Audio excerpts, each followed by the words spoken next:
Hello viewers, আপনারা Punjab national ব্যাংকের KYC form কীভাবে ফিল আপ করবেন তো তার স্টেপ বাই স্টেপ আজকের এই ভিডিওর মধ্যে আমি আপনাদেরকে দেখাবো। তো তাই ভিডিওটি সম্পূর্ণ দেখবেন। তো চলুন ভিডিওটি স্টার্ট করা যাক।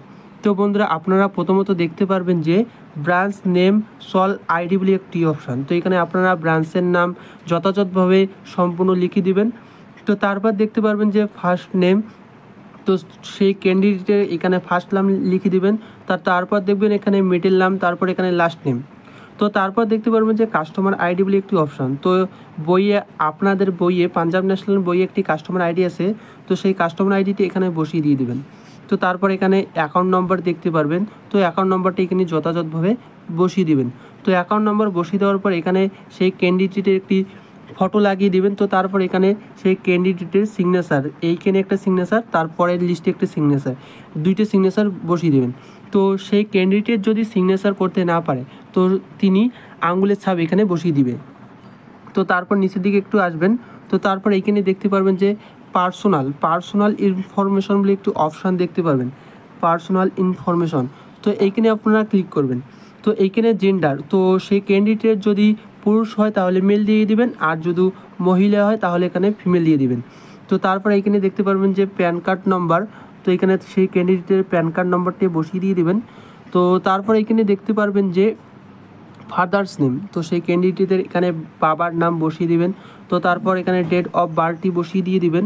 তো তারপর এখানে মাদার্স নেম, তো মাদার্স নেম দিলে দিবেন, না দিলে নাই, কোনো অসুবিধা হবে না। তো তারপর এখানে দেখতে পারবেন যে রেসিডিয়াল স্ট্যাটাস, তো রেসেন্টিয়াল স্ট্যাটাসের জায়গায় ইন্ডিভিজুয়াল বলে একটি অপশান, এখানে আমার দেখো বানানটা এভাবে ওইখানে লিখে দিয়ে দেবেন।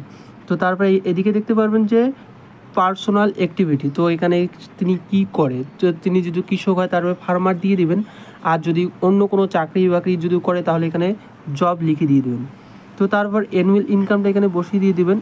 তো তারপর এখানে বসা দরকার নেই, তারপর শেষেরটা দেখবেন যে স্পস নেম ইফ ম্যারিড, তো তিনি যদি বিবাহিত হন তো তাহলে তার এখানে স্ত্রীর নামটা এখানে বসিয়ে দিয়ে দেবেন।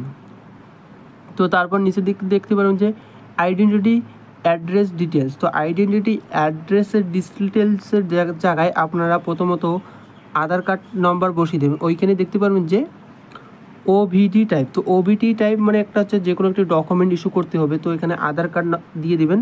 তো তারপর আধার কার্ড দেওয়ার পর ওভিডি নম্বর, তো এখানে আপনারা আধার কার্ড নম্বরটা দিয়ে দেবেন। তো তারপর ওইখানে আর কিছু করতে লাগবে না। তো তারপর নিচে দিকে দেখতে পারবেন যে mention address as per OVD if OVD submitted, তো এইখানে ওই ক্যান্ডিডেটের সম্পূর্ণ ফুল অ্যাড্রেসটা বসিয়ে দিতে লাগবে। তো প্রথমত আপনার ভিলেজ দিয়ে দেবেন, তারপর হচ্ছে যে পোস্ট অফিস দিয়ে দেবেন, তারপর ডিস্ট্রিক্ট, এখানে দেখতে পারেন যে ডিস্ট্রিক্ট, তারপর স্টেট কোন স্টেটে, তো আমরা যেহেতু ওয়েস্ট বেঙ্গল দিয়ে দিয়েছি, তো তারপর এখানে তার পিন নম্বরটা বসিয়ে দিয়ে দেন। তো সেই ক্যান্ডিডেটের ওইখানে প্রথমের যে mention address as per OVD if OVD submitted, আর communication address if different from OVD, তো তার যদি সেম হয় তাহলে এখানে সেম অ্যাজ অ্যাপ্রুভ লিখে দিয়ে দিবেন, নাহলে যেটা আছে সেটাই ডাবল করে লিখে দিয়ে দেবেন। তো তারপর আপনারা নিচে দিতে দেখবেন যে সিগনেচার অফ দি কাস্টমার, তো এখানে কাস্টমারের সিগনেচারটা বসিয়ে দিয়ে দিবেন। তো তারপর এখানে দেখতে পারবেন যে কন্ট্যাক্ট নম্বর, তো তার কন্ট্যাক্ট নম্বরটা যথাযথভাবে বসিয়ে দিবেন। তো এখানে ইমেল আইডি যদি থাকে তো আপনারা এখানে ইমেল আইডিটি বসিয়ে দিবেন, আর যদি ইমেল আইডি না থাকে তাহলে বসানোর কোনো প্রয়োজন নেই, আর এখানে ইয়েস করে দিয়ে দেবেন। তো সম্পূর্ণ ফর্মটি আপনারা আশা করি বুঝতে পেরেছেন। তো তাই ভিডিওটি ভালো লাগলে অবশ্যই একটি লাইক দিয়ে দেবেন এবং চ্যানেলটি অবশ্যই সাবস্ক্রাইব করবেন।